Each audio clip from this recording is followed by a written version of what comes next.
नमस्कार, मैं प्रवीण डेमोक्रेटिक चरखा पे आप सभी का स्वागत है। देखिए, बिहार सरकार की जो जातीय गणना की रिपोर्ट है वो जो आज आ गई है और वहीं ट्रांसजेंडरों की संख्या उसमें मात्र 825 बताई गई है। हमारे साथ बात करने के लिए रेशमा जी हैं। क्या मैम, आज जो रिपोर्ट आई है, क्या आप लोग सिर्फ पूरे बिहार में 825 की संख्या में हैं? नहीं, मुझे अभी तक जो आंकड़े पेश किए गए हैं उससे मैं बहुत ज़्यादा सहमत नहीं हूँ और मैं अभी और आंकड़ों का इंतज़ार करूँगी, क्योंकि आप अगर 825 की बात कर रहे हैं तो निश्चित तौर पे इनजस्टिस आप कर रहे हैं ट्रांसजेंडर समुदाय के साथ में, क्योंकि ट्रांसजेंडर व्यक्ति अगर आप देखेंगे तो इतनी की संख्या तो आपको आसपास में पटना के डिस्ट्रिक्ट में जो नगर का इलाका है, गाँव की तो बात ही छोड़ दीजिए, आप नगर के इलाकों में ही देखेंगे तो इससे ज़्यादा की संख्या में लोग मौजूद दिखाई देंगे।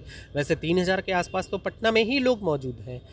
अन्य ज़िलों की तो बात ही छोड़ दीजिए कि आप 9 प्रमंडल हैं, उनकी संख्या, और उसके अलावा पूरे भारत में जो जातिगत जो जनगणना 2011 की थी उसमें ऑलरेडी 40,000 के आसपास की संख्या की बात हुई थी। तो किस तरीके से आप कह सकते हैं कि हमारी संख्या 825 होगी? निश्चित तौर पे ये एक अलग तरीके का मजाक है। क्या मैम, ये जो रिपोर्ट आई है, क्या कहीं ना कहीं उसमें गड़बड़ है? निश्चित सरकार तो उन्होंने न्याय नहीं किया है। अगर वो न्याय करते तो देख सकते थे toll plaza, restaurant, city centre, Gandhi मैदान, दानापुर, ट्रांसपोर्ट नगर, और जहाँ पे लोग रहते हैं ऐसी जगहों पे अपनी जीविका के लिए रोज़ दिन दर बदर संघर्ष करते हैं, ट्रेनों में भीख मांगते हैं, बधाइयाँ मांगते हैं और जीवन के हर एक क्षण के लिए संघर्ष कर रहे हैं। अगर वो देखते तो कभी ऐसा सोच भी नहीं सकते कि इतनी ऐसी संख्या ट्रांसजेंडर व्यक्तियों की आएगी। वैसे अभी तो नहीं इंतज़ार है कि संख्या कितनी हो सकती, क्या हो सकती है, लेकिन निश्चित तौर पे अगर आप इस तरीके की स्थितियाँ उत्पन्न करोगे तो आप कभी भी समाजवाद की बात नहीं कर सकते हैं, न्याय की बात नहीं कर सकते हैं, लैंगिकता के स्तर पर न्याय की बात नहीं कर सकते हैं, आप चाहे जितना भी न्यायवादी व्यक्ति हों। मैम, सरकार का यह भी दावा था कि हमारी जो टीम है, जितने भी जातीय जनगणना में लगी हुई है, वो डोर टू डोर जाकर एकदम सर्वेक्षण कर रही है और इसमें कहीं ना कोई गड़बड़ी जो है बात उस सामने नहीं आ रही।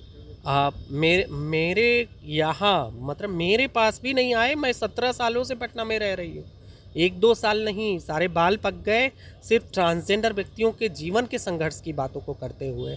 और कोई ऐसा पॉलिटिशियन या कोई व्यक्ति नहीं होगा, लेकिन हमें सर्वे करने के लिए नहीं आए, तो मैं अन्य लोगों के लिए क्या कह सकती हूँ? वो किस तरीके से सर्वे किए होंगे, कौन लोगों ने वो 825 तक लेकर के गए, वो भी बहुत ही बड़ी ये की बात है।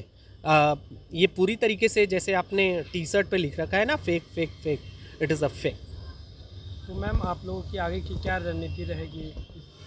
हम तो ऑलरेडी सुप्रीम कोर्ट में हमने इस पिटीशन को डाल रखा है और अब देखती हैं कि इसमें क्या होता है।